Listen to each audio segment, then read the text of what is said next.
Hi, everyone. Thank you so much for joining us today. I'm Hadia, and I'm going to be your host and moderating the panel. We'll just give a few more people a couple of seconds to join us, and we'll get started. Thanks so much for joining us today.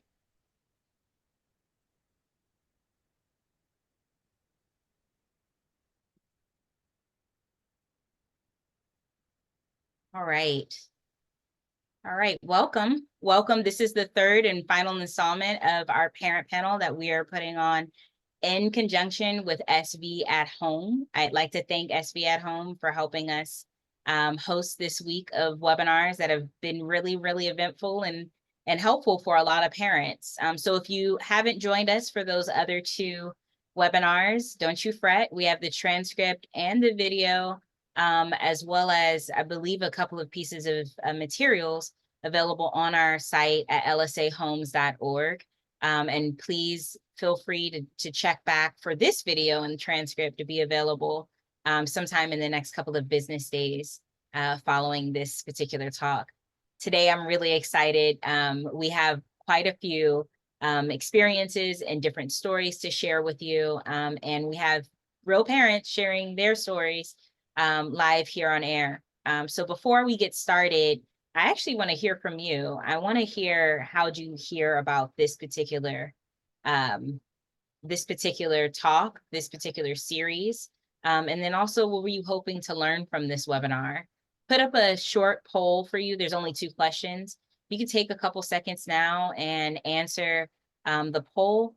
It just give us a better understanding on whether or not we should be doing this, whether or not we're covering the right topics, and if we're speaking to the right people.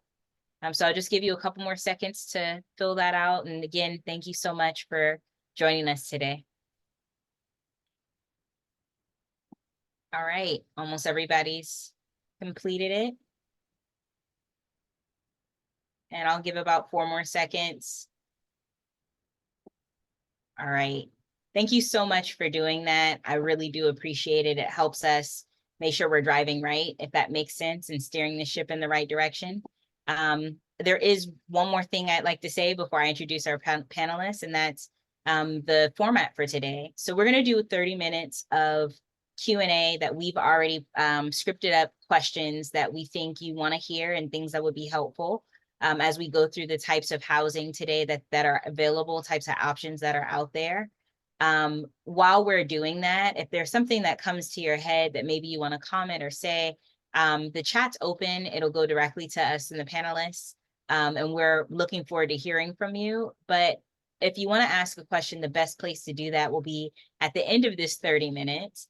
We'll have a Q&A session where we'll answer your questions live and on air.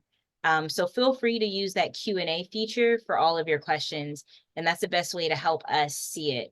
And also be able to filter out what's questions versus comments. That's in the bottom panel of your Zoom. And so feel free to go ahead and click that, put in your questions after we're done the 30-minute panel. Thank you again so much for joining us. I'm delighted now to be able to do this next part, which is to bubble up and put in front our panelists. So I'd like to first introduce Felicia Leonard. Felicia Leonard is joining us from LSA, and she's been at LSA for about 12 years now. We're so excited to have her as part of our panel discussion today, and she is going to talk to us a lot about CCFs and her expertise for being this long at LSA and within the industry. Thank you so much, Felicia, for joining us. The next person that I'd like to introduce is Heidi Carten, and Heidi is also a mother, as many of our panelists are today, but she's a mother of Noah, who's a 28-year-old, who inspired her, along with her husband, Felipe, to found Coastal Haven Pocket neighborhood and the adjacent Common Roots Farm in Santa Cruz. Thank you so much, Heidi, for joining us today. Thank you. Thank you. And next, I'd like to introduce our next panelist, which is Patty White. Patty White is a mother of 4 children, the youngest of which is a 25-year-old daughter who has Down syndrome. Amy is now living in a house in Portola Valley with supportive staff with SLS. And Patty who has established Willow Commons, and she's establishing Willow Commons, which is an independent apartment community for adults with intellectual and developmental disabilities. Thank you so much for joining us today, Patty. And finally, last but not least, I'd like to introduce Trudy Grable, and please do forgive me for the typo down at the bottom. Zoom, I was working with Zoom, but Zoom was not working with me. And so we're missing an R, but her name is correctly written in the participants panel. And many of you know Trudy, so I apologize, Trudy. But Trudy Grable is the mother I have answered to worse. Yeah, okay. Trudy Grable is a mother of an amazing and fun 40-year-old woman who is on the spectrum and living in supported living services. Trudy worked for PHP for 30 years and now volunteers with PHP for the Parents of Adult Children Support Group. She is also a person-centered thinking trainer. Trudy also ran a supported living agency for 14 years. And welcome, Trudy. Thank you for forgiving me. All right, we'll go ahead and get our panel discussion started. And again, we're going to cover some topics here, but if there's something that you feel like we should cover, don't be afraid, put it in the Q&A chat, and we'll be happy to answer them on air. We've also added one more feature, and I want to make sure that I say this at the beginning of the talk because I may forget later on. Our team we were getting so many questions, and on Wednesday, we weren't able to get to all of them. And so we added a feature just for this particular talk on our website. If you go to lsahomes.org, if we don't get to your question, feel free to pop your question in the form at the bottom of this particular parent panel talk, and we'll be happy to answer it, and we'll get to it as fast as we absolutely can, because we want to make sure that we continue on this conversation and also that you feel like you're heard. Okay, so that being said, what kind of homes do your loved ones live in, and or have experienced living in? And this question is asked for, of course, Patty, Trudy, and Heidi. We want to hear from you the experiences that you had in the past, and whether or not they worked for you. Now, of course, if your son, your daughters have lived other places, this applies to you, but if not, then that's okay too. We can segue into our next question, which is the different types of communities. Let's start with you, Patty. Has your daughter lived in other places other than where she's lived right now? She has. And I, first of all, just want to thank you and LSA for even having a panel like this, because it's exactly something like this that started my husband and I on our journey to have our daughter land in a good spot and to embark on the Willow Commons project. So I think it's really important to have parents together sharing their experiences. So I'm going to give another shout out to Trudy's support group for parents of adults, so that we all stay connected and share what our learnings are. So my learnings began when I relatively reluctantly, but was convinced by an advocate for my daughter to have her attend a boarding school for high school. And they also had a 3-year program beyond that. And I many times just repeated a mantra of, this is an investment in her future. It was very hard to have a very lively, engaging, loved daughter who had been such a presence in our house to be somewhere else. But now, 10 years later, I really can say that it was an investment that has paid off. And when I say that it was a panel like this that started my husband and I on our journey, it was that the school that she was at once a year would have a transition fair where they would invite in representatives from different types of housing options. And you could go table to table and learn about them, which was very important for us. But the most impactful part for me was always the morning that they had a panel of parents of alums of the school, and we got to learn about the successes and the sort of not quite successful situations that helped various people on their journeys. So I'd say my daughter lived in a dorm room where in high school there was a lot of support from the staff that was in the dorm. When she moved into the post-high school 3-year transition program, there was a lot more focus on her gaining independent skills.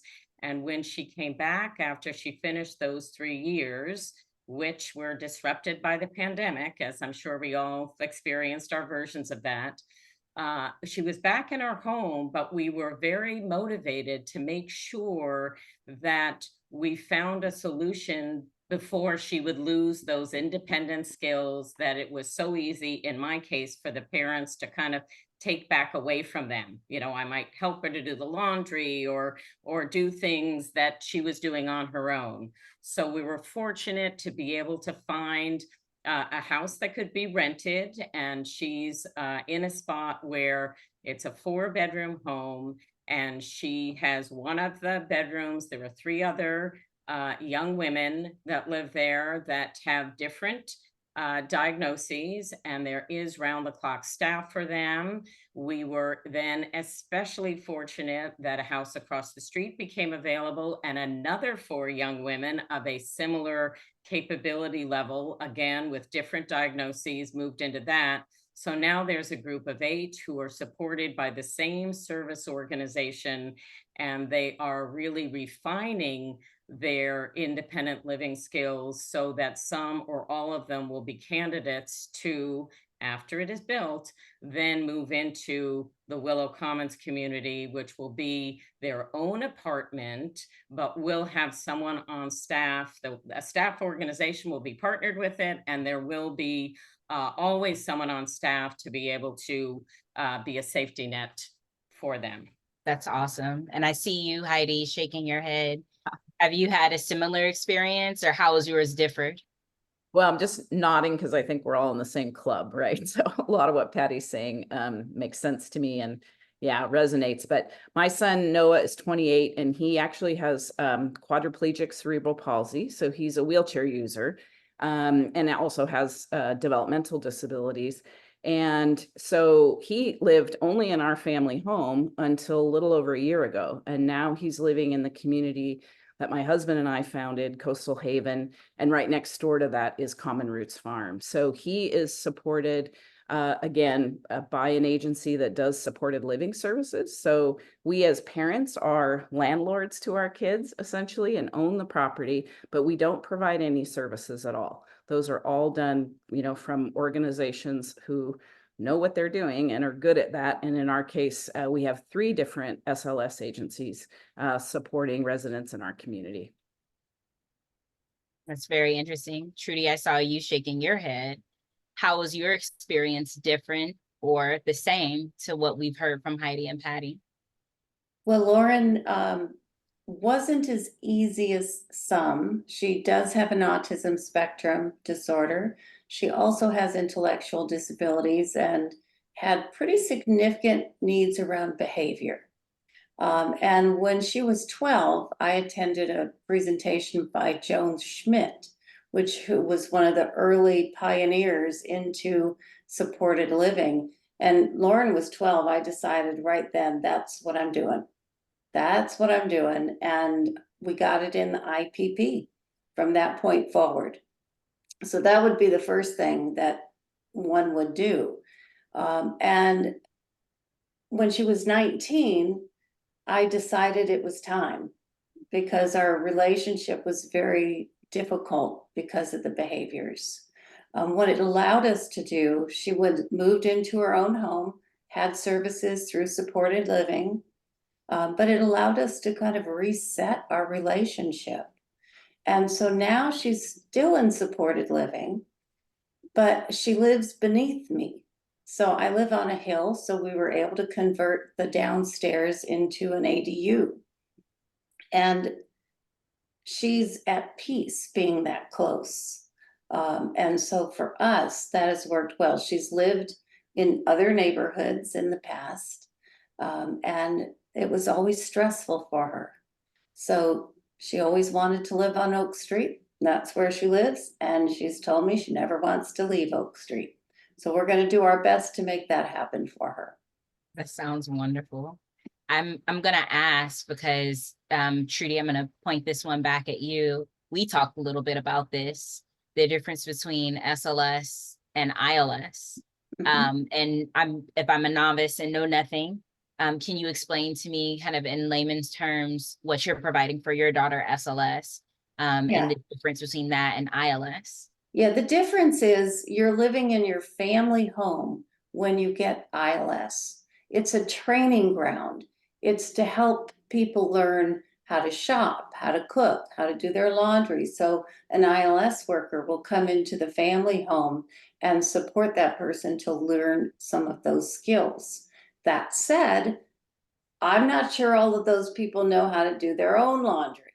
So you really have to work with the person coming in to make sure that they understand what you want to have happen with what you want your child to learn before you kind of cut them loose.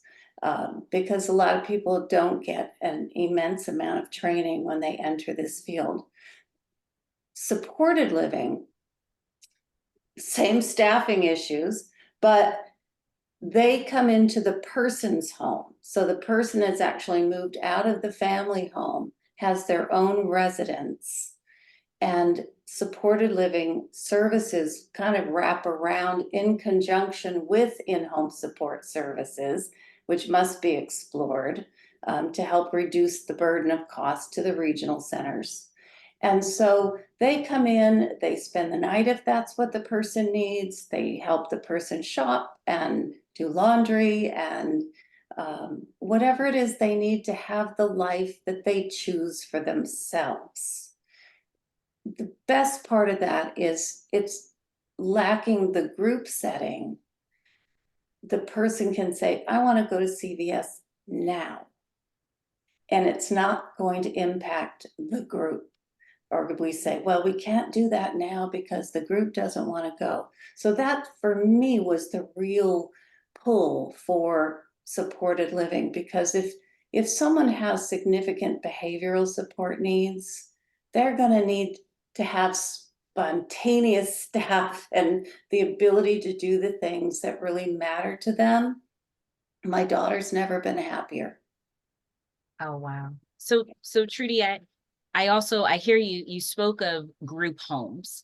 Yes, And residential care homes. that's it, residential AKA. care homes. And before I venture over to you, Felicia, and ask you a little bit about that, Heidi, I saw you shaking your head. I really want to know, you know, you are in a group setting, but not really, but not. Can you explain a little bit more about Common Roots Farm and Coastal Hayden and how that works? Sure. Well, we're using the same model of support that Trudy just described really well with SLS, but it is shared housing. So we have 9 single-family homes in our pocket neighborhood, and 6 of those homes are occupied by the adult children of partner families. And within those homes, there are, depending on the size of the house, there is 1 fewer person with a disability than there are bedrooms. So most of our homes have 3 people with developmental disabilities living there. A couple of the homes have 4 because they're slightly larger homes. But the spontaneity and the individual support tailored to that, to every individual in the house, as Trudy described, rules the day. So people are sharing housing, they're sharing a kitchen, they all have their private bedrooms, but bathrooms in our community are shared by 2 people. But my son Noah has his own, plan every day and does what he wants to do. And part of what he may want to do is have lunch with one of his housemates, or dinner with the whole house, or dinner in his room by himself. And, however the mood strikes and whatever he wants to do, that's what he's supported to do, as is everyone else in the community. But it is, we created an architectural and physical design that encourages relationship building. So we were really trying to strike that balance between, privacy and independence, if you will, interdependence, I prefer, and, you know, and community. And so the houses all face one another. They all have accessible, because our son's in a wheelchair. My husband and I had an eye toward physical accessibility, I think much sooner than most people think about it or need to think about it, but we needed to think about it, you know, from the time he was, you know, 6 months old. So that's been important to us. But maybe also worth pointing out, I mean, our son also has a feeding tube that he's had since he was an infant.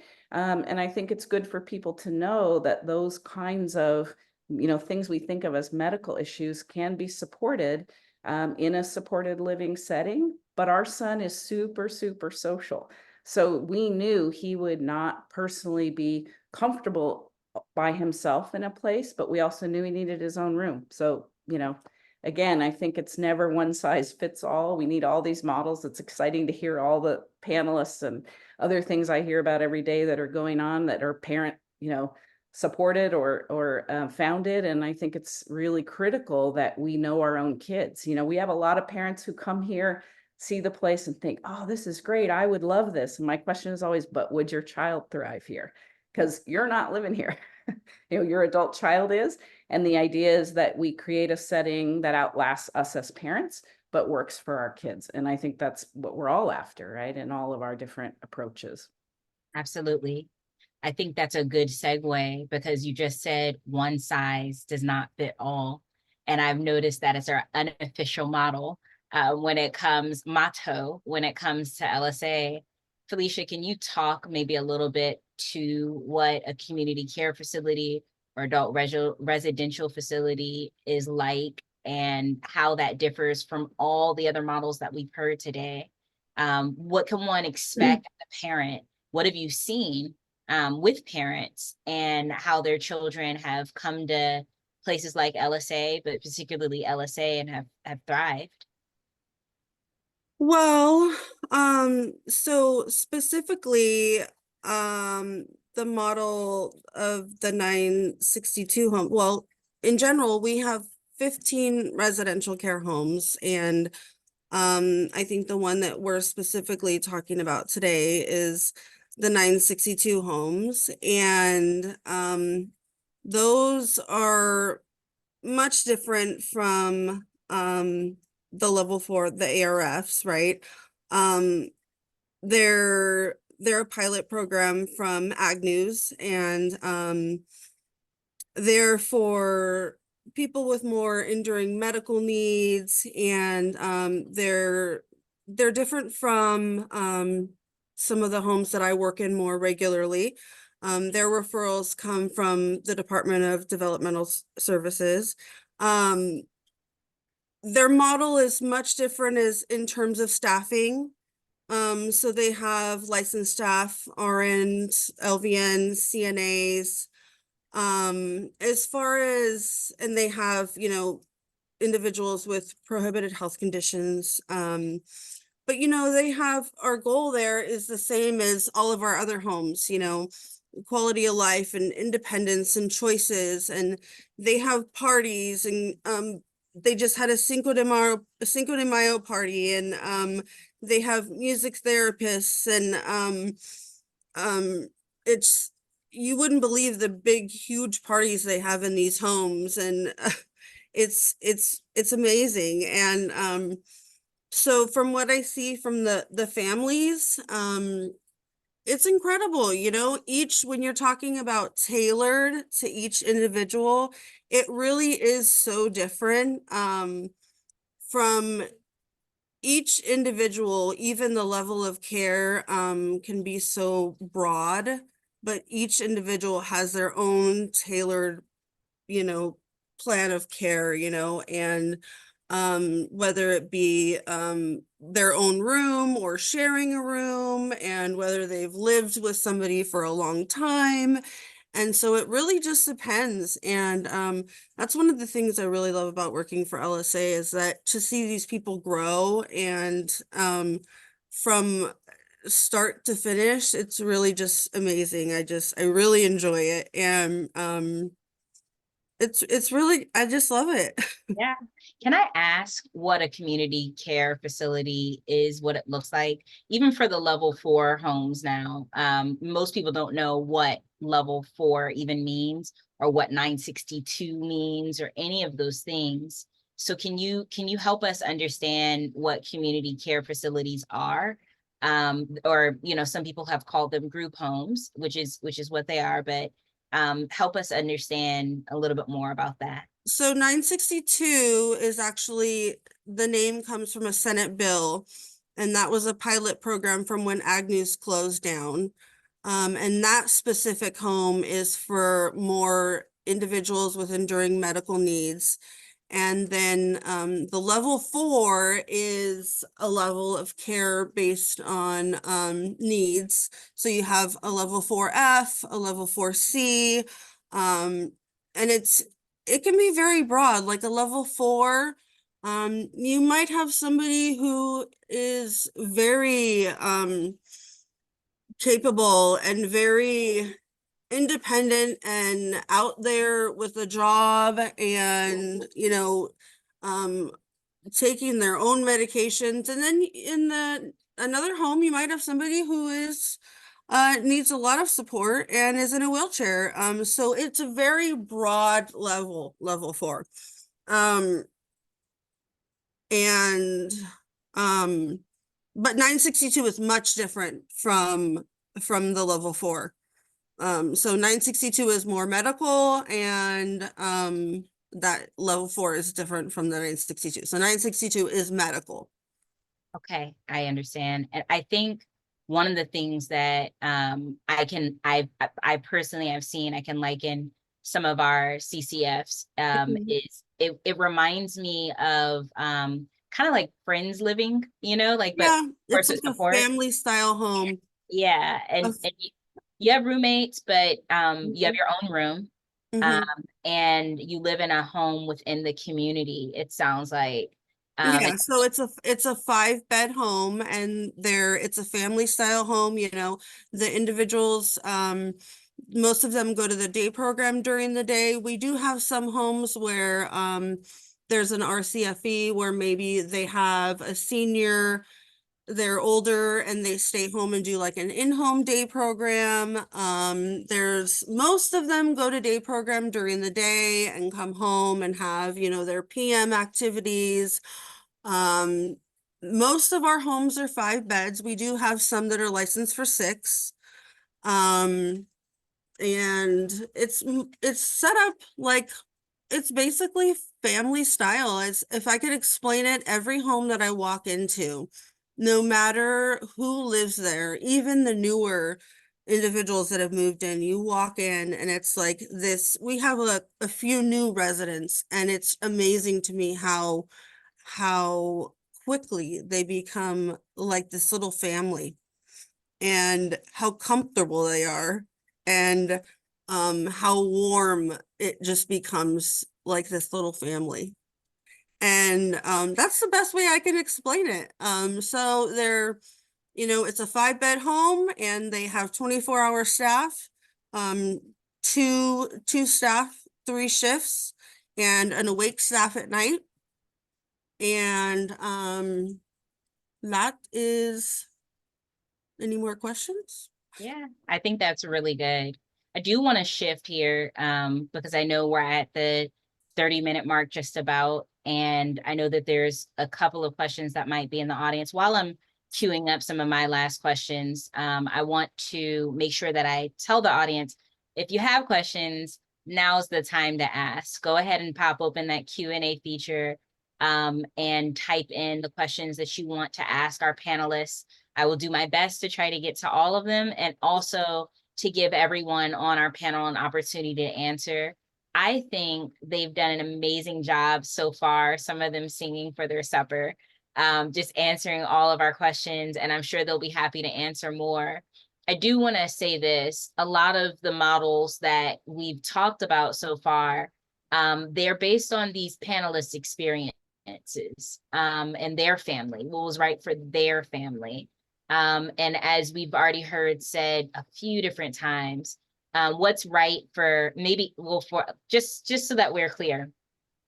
I would like to live at Willow Commons, and I would like to live at Coastal Havens or Common Roots Farm. Like, it sounds amazing. I was ready to pull up a pina colada the moment you two started speaking. And Trudy, I am sure living nearby you would be just perfect for Thanksgivings and all the holidays, Mother's Day weekend, all of those things. That being said, I do work for LSA and I get to partake in LSA parties often.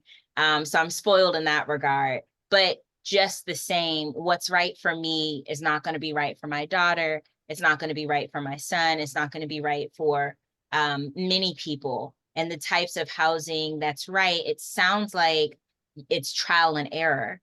Is there anyone who put their child or loved one in whatever situation you have planned for them, or that you're planning for them, or that they're currently in, and you just got it right the first month or the first week or the first time around? Did anyone not have to make any adjustments? And Patty, Trudy, Heidi, you can answer at free will if you got it right the first time, or were there adjustments that you had to make? My feeling is we're Perfect still answer. adjusting. We're Oops, always go ahead, adjusting. Heidi. I was just saying, I think we're always adjusting, you know, I mean, we all know our children, they're evolving humans. And so, you know, what works on one day or 1 week or 1 year may change, you know, and I think we all, I'm sure, have thought about, and I know LSA is cognizant of the fact, you know, even just looking at a lifespan, even when we don't know what that lifespan is, being able to plan for people to move from young adulthood, you know, to adulthood, middle age, being elderly. I mean, we think we've thought of that stuff, but our project has literally not been around long enough to know for sure. So we know that there's accessibility, you know, built in. We know that there's universal design. Whether this is going to work for my son if he lives long enough when he's 60, or, you know, I don't know. We just did our best to hope for that, but I think there is always adjustment. That's a little long, sorry, but I think that's just No, that's great. That's part great. of the Patty. requirement. Oh, thank you so much, Heidi. I'm sorry for interrupting. I think Oh. my computer's breaking up. Say that last part again. Oh, no, I just think that that's probably true of all of us as parents, and your audience as well. You know, we know that our kids aren't static and their needs aren't static, and that's what we're dealing with. I'm not static. That's right. Right? That pina colada on Monday might need to be a margarita on Cinco de Mayo. I don't know. But Switch it up. Patty, how about you? You're shaking your head. How would you answer that question? I was nodding my head because I'm agreeing with the same thing. And I guess for me, it just sort of jumped out I'm not sure I would ever really say there's any right answer. I mean, it really is, you know, I want my daughter to be happy. And even when she calls me up and say, Mom, I want to leave my house on Thistle and come home, I still know that she's happy there and it's the right solution for now. So it's for all 4 of my children, there are always adjustments given roommates, given neighborhoods, given everything they deal with on a regular basis. And so I just think overall, you want to make sure that your child is thriving where they are. And from those panels I sat through year after year at that school, you know, you may notice when your child is not thriving yet. And so you just make some tweaks, and that's always our goal. And you rejoice in the times that they are, and appreciate that it may not last forever, and that you'll be ready to make another adjustment in the future. So it's sort of ditto to what Heidi said. And I see Trudy nodding. So I think we all live with that. Trudy, would you agree?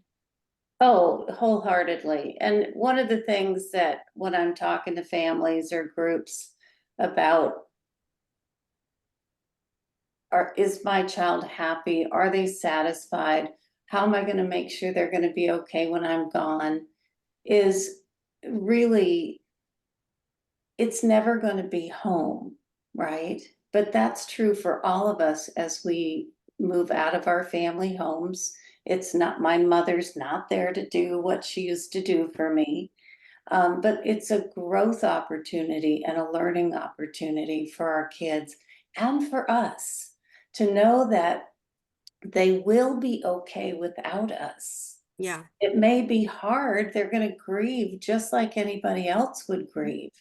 And they may have, you know, a period of time where they're just really struggling. But it's important for us as families, and I just really want to emphasize that we stay heavily involved, because you've got people who don't know your kids who are going to take over for you, and they often think they know how to do it better than you did. And if they just had a weekend with your kid, you probably have relatives like that. If they just had a weekend with your kid, that kind of stuff wouldn't happen anymore. Well, there is a honeymoon period always when, you know, there's new staff involved. But it's a process for both of us, because we grieve having to take that step. And that is really hard for us to do. I never thought my daughter would move out at 19. I thought she'd be home much longer, but she was hurting me. And I decided this is not okay anymore.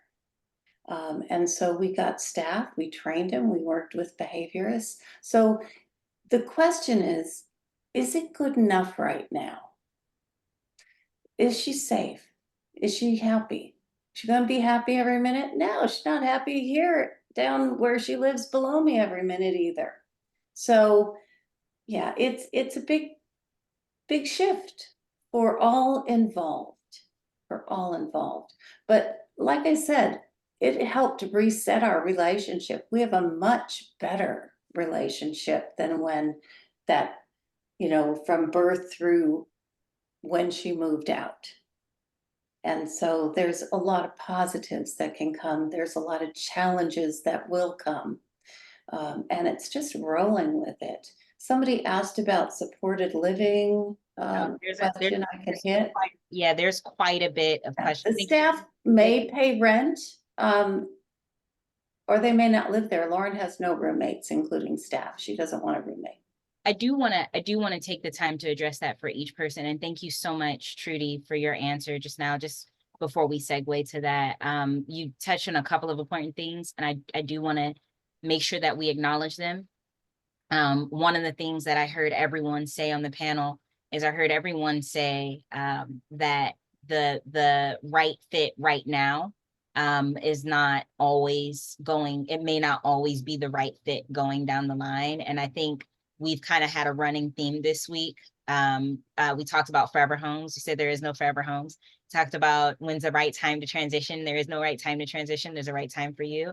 And then we're talking about types of housing, the right type of housing, maybe the right type of housing right now, but that may change. And then also that the level of comfort and safety and also needs might change, and therefore housing might change. That being said, there's quite a few people who've asked about SLS staff paying for rent. Trudy, you just talked about that. Thank you.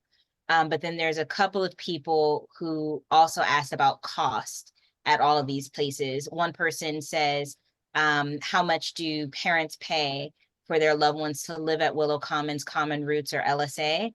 And so I want to go ahead and address that right now. And maybe I'll start with LSA. Felicia, can you tell us the cost to families for living at LSA? Oh, I would have to look at, to be honest, I would have to look at an email to be sure of that. So I know that it would depend on what the person gets in Social Security. And then whatever the difference is. It would, their Social Security would cover a portion of it.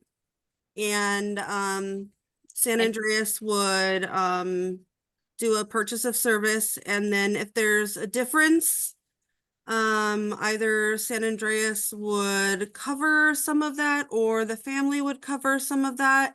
And it just really depends on how the purchase of services worked out with the regional center. That's, I couldn't give you 100% details on the price, to be honest. I think it's it- different with every person Sure. because of the amount that they get from Social Security. But in general, there's no cost to the families. Is that right? In general?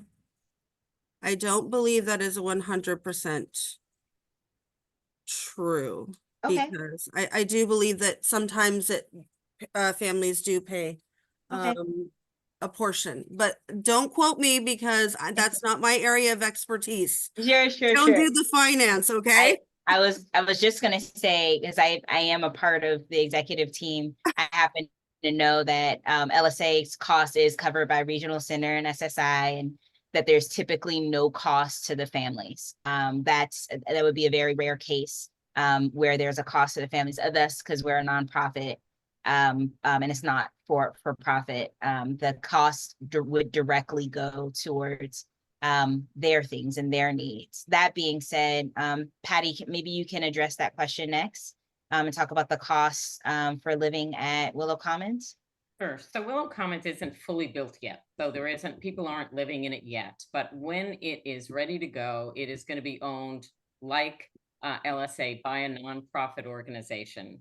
And rents will be established very much with the SSI amounts, Social Security amounts that regional center clients typically are qualified for. So that'll be looked at, because the whole point was to make it something affordable to everyone and not private pay. The much larger dollars associated with what we call housing or living independently really has to do with the services.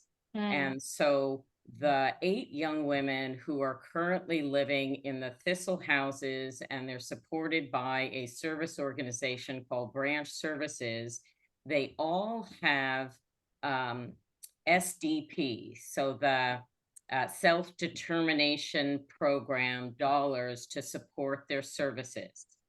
And so I would say for parents that are getting ready to have your children, if they're past that 22 years of age and moving into that next phase of working with your regional center, SDP is an option that did not exist when our children were born, but it does exist now. And it's exactly those SDP dollars that are used for SLS services.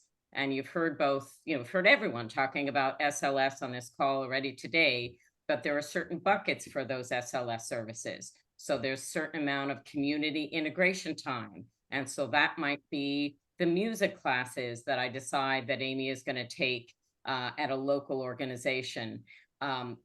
Just in other activities that happen out in the community. There's another set of dollars that will be for community living services.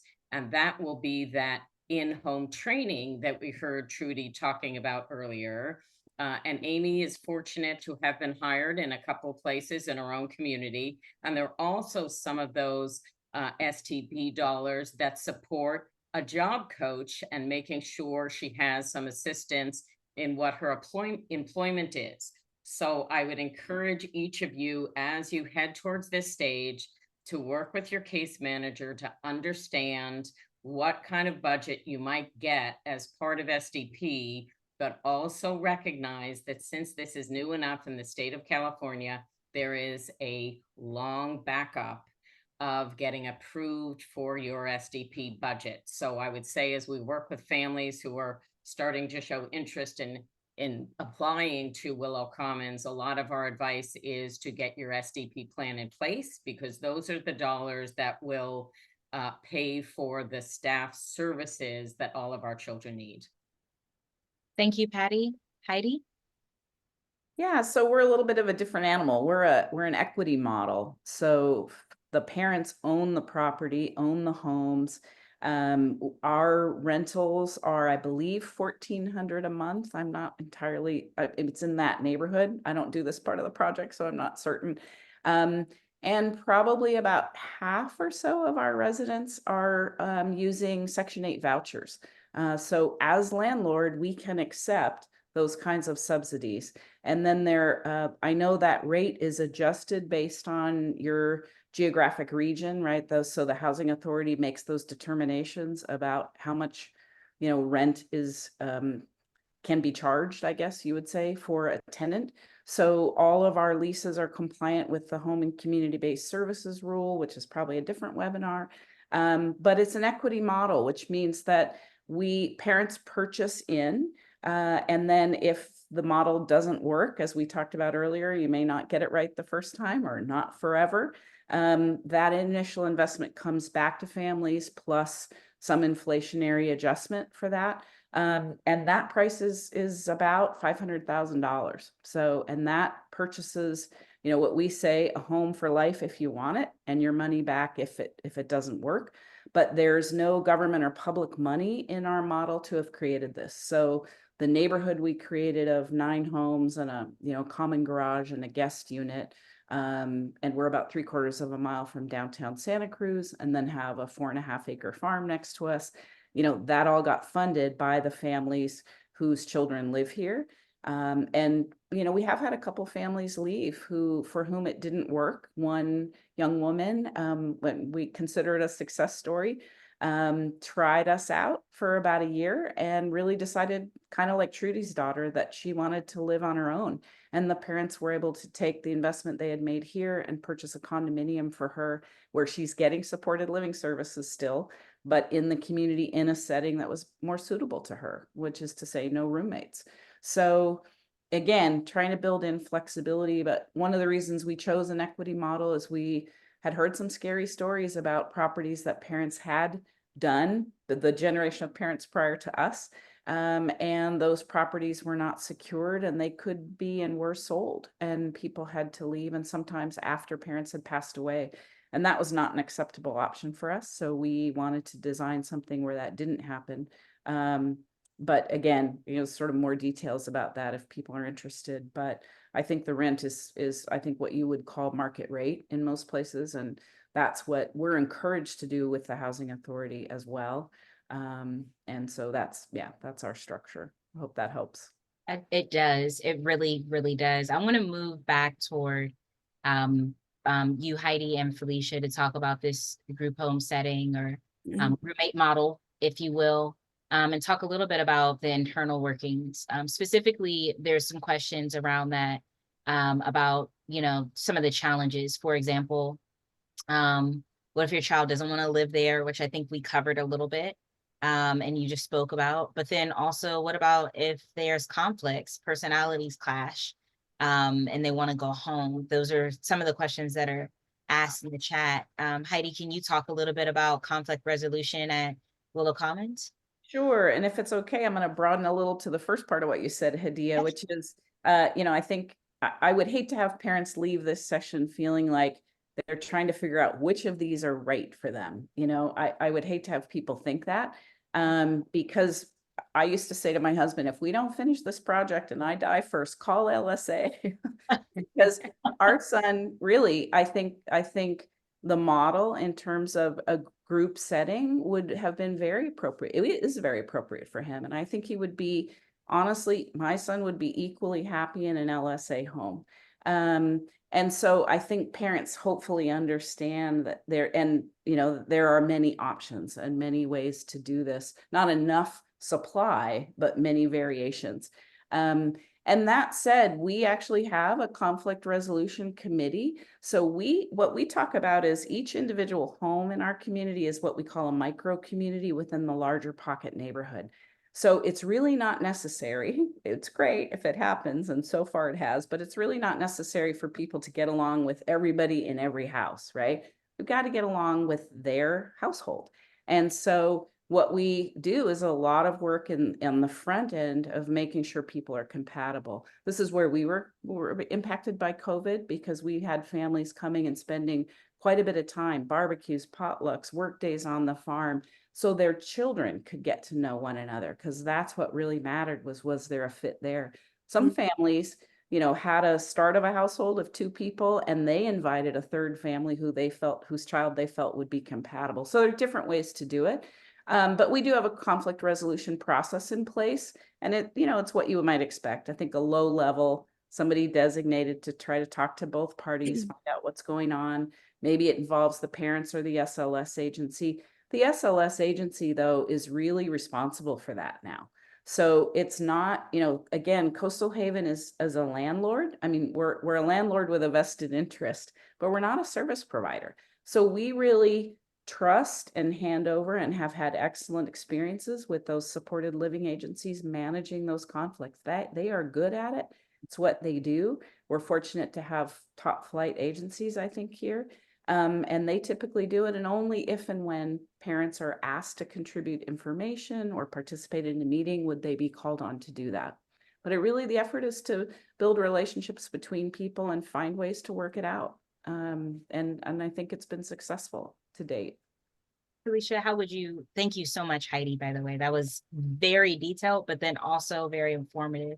It's a cool model, is what it is. Felicia, can you speak a little bit towards conflict resolution in our LSA homes? And then, You know, I think we spend so much time in our roommate selection process, that I can't really think of too many homes where we have conflict, honestly. I mean, granted, we have had some homes, but I mean, I think that was because, you know, maybe the person wasn't, you know, a great fit, and they ended up, you know, needing a different level of care at some point, and they ended up moving on to another placement. But other than that, I really can't think of anybody in the homes that has arguments or things like that. I honestly can't think of anybody that argues in the home. Yeah. Like I said, when you walk into the homes, it really is like a family environment. They're like brothers and sisters, and you know, honestly, I really feel like we do our due diligence when we choose the people that are moving in. You know, not only do we meet the families and go to their day programs and have them come over and meet their roommates, and have dinners. We take into consideration everyone that lives in the home. You know, we don't just make hasty decisions. You know, it's supposed to be a lifelong commitment, and it has to work for everyone. So I really can't nothing's standing out to me when I'm thinking of any conflicts, honestly. And of course, if there were conflicts, we would find a way to work it out. Yeah. And I can't think of any off the top of my head. I love that. I know that you guys also have family meetings in each of the homes. You guys plan things like trips. It's enough to make me want to take notes and send some letters off to my family about how to do things, right? Yeah. So Heidi, I would just Yeah. add, I just want to build off what Felicia said is, Go ahead. you know, as a parent, when you think about applying to one of these places for your child, you know, Felicia talked about how there is a thorough process. And when you're on the side of thinking something's perfect for your child, it's frustrating to feel like you have to go through all of these hoops. And I just, given the way you described it, Felicia, I mean, it's such the right answer that by having the organizations go through such a thorough process, that's what makes it work without a lot of hiccups along the way. So as much as you really may want this and are frustrated about this qualification process, recognize that that is a characteristic of a healthy organization. Yeah, I've had, in fact, with one of the most recent admissions, you know, the mom, she was really amazing, but, we kept having to say, well, if, you know, if he moves in, and she was very patient and very understanding of the process. And like I said, he is so comfortable and so happy there. And that's the reason we have those processes in place, because it's so important for everybody in the home, you know. And we had a lot of people tour that home, and a lot of great, wonderful people tour that home. And I personally did a couple of the tours, and I told one of the moms, I said, do you really think, another individual, I said, do you really think he would be okay here? And because I personally couldn't see it, this other individual, I couldn't see it. And he didn't end up, they weren't interested. It turned out they weren't interested, and now they're interested in a future home, you know, and so it makes more sense, you know, and so that process is really key. And I think that's why maybe we don't have those conflicts. And don't get me wrong, we have had a few people, but like I said, it was because they weren't in the right placement. They needed different level of care. Yeah, Trudy, thank you so much, Felicia, and thank you, Patty, for that segue. Trudy, I see you raising your hand, and I want to make sure we acknowledge you. Yeah, I want to make sure that people understand the difference between funding for residential care, which is a combination of Social Security or SSI and a regional center, but not parent funding. Yes. And Heidi had mentioned the model of using Section 8 to help fund the housing expense. But for supported living, it's important. And we're in Santa Clara County. Section 8 hasn't even been open for the wait list for 15 years. And before that, it was 30 years or some ridiculous number. So that is not easy to come by. But you can sign up for any county, like in your surrounding area, for Section 8. And then you can transfer your Section 8 to the county that you're in. So that is one option. It's a whole different presentation. But when, like for my daughter, nobody pays her rent but me or her, right? So there has to be funding to pay for the cost of the housing, the physical structure, the utilities, the cable TV, all of that is generally a part of a residential care facility. You're going to have that expense in a supported living setting. Trudy, you keep describing, I'm sorry for interrupting, but I am going to move in with you. And I'll pay your rent too. Yeah, all the things do all the things. I know we're just about at time, and I don't want to cut you off, but I do want to say what I've heard today is I've heard a lot of hope, informative and real. I think we've kept us honest, but a lot of hope that there is something out there that's right. We know in a lot of the country, there are not as many options, amazing options as there are in California. And so I do want to say specifically in Santa Clara County, that we have this, in Silicon Valley, we have this unique kind of hub of innovation, if you will.